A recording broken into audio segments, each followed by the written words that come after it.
Yo guys, Ghost here, and today, many of us are a little bit disappointed. Gamescom is on its last day of the conference and still no word from DICE, EA or anything Battlefield 2042 related, leading some people to speculate that the game has been pushed back in development. Personally, I have my own thoughts on that, and I'll wait until Gamescom is over to see what happens first. There is still a chance though that we could be getting a huge surprise from Battlefield and they could be dropping the beta as early as today, and I'll tell you why I think that a little bit later on in the video.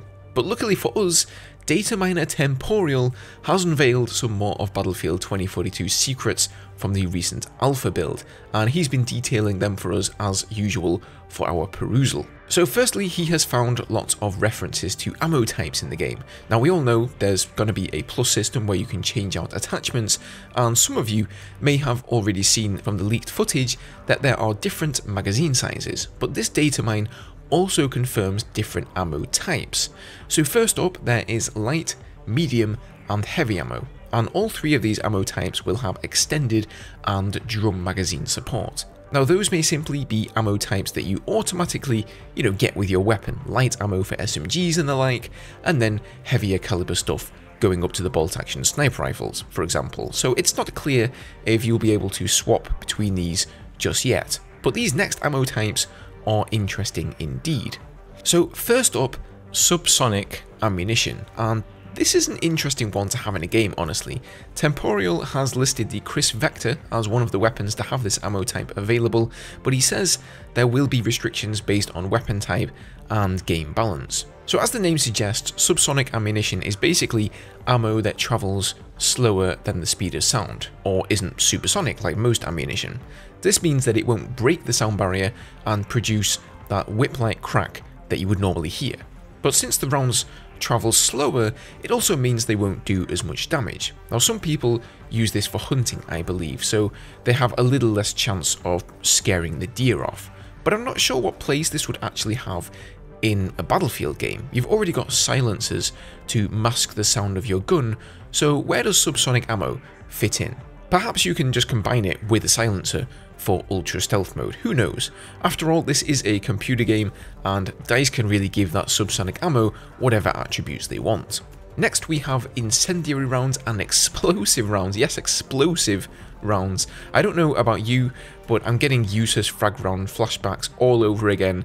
Just, oh my god, imagine those if they add them in a map like Operation Locker or Metro. If I had to guess, the weapon most likely to receive these, I would say shotguns.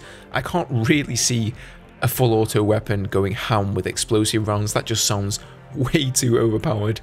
Okay, and then we have armor piercing rounds and ranged rounds. So in a recent video, I covered everything we've learned about the helis from the alpha build. Link to that in the corner if you're interested. And one of the things I noticed was that small arms fire now does chip damage to vehicles. So I think that's what the armor piercing rounds are for. As for the ranged rounds, I imagine these are to be paired up to a sniper rifle. Perhaps they increase your bullet velocity or decrease your bullet drop or something. And then finally we have all your favorites for the shotty. Buckshot, slugs and flechette. No frag rounds though.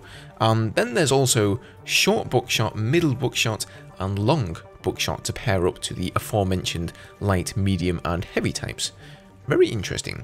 So alongside all of these ammo types, he also found a new vehicle reference to this thing here called the Panhard crab. And he says, as far as I know, this 4x4 armoured combat vehicle can't be spotted in trailers or screenshots.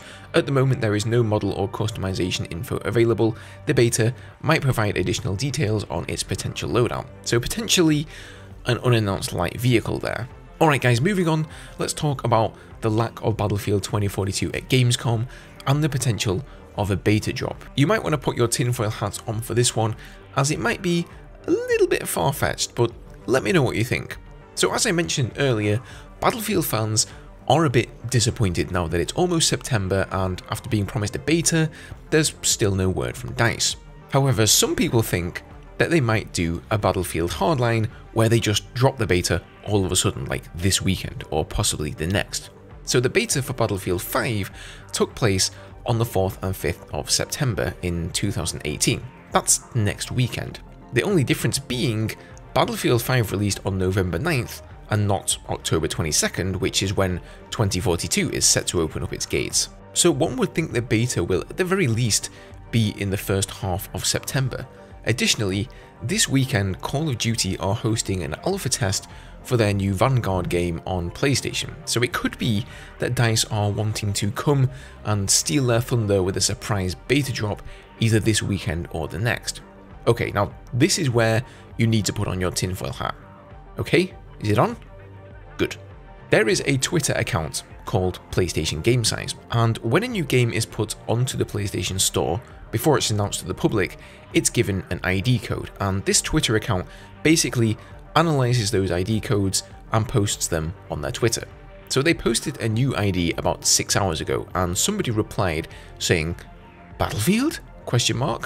To which they got the boogly eye reply. If that's not confirmation, I don't know what is. On top of that, Niklas, Astrand, game developer for DICE, has been posting some very weird stuff lately on his Twitter, which some of you who know him will probably say, well, that's nothing new. Last night he posted 0000, even though it was actually 4 minutes past midnight when he posted it. Then he posted this tweet saying NSFS, and then another one here saying, "Please wait for the GPS VC," none of which makes any sense to me whatsoever. Now, he has been known to mess with people on Twitter. People keep taking things he says out of context all the time, leading to some big Easter egg hunt that doesn't even exist. And I think he knows that, and you know, sometimes he likes to have a bit of fun with it. In any case, the weekend is here. I suppose we're going to find out very soon one way or another, but if you'd like to discuss it further, I'll be down in the comments as usual, and if you like, we can have a little chit chat there. Thank you as always for the support, guys. Leave a like if you enjoyed, subscribe for more Battlefield, and I'll see you in the next one.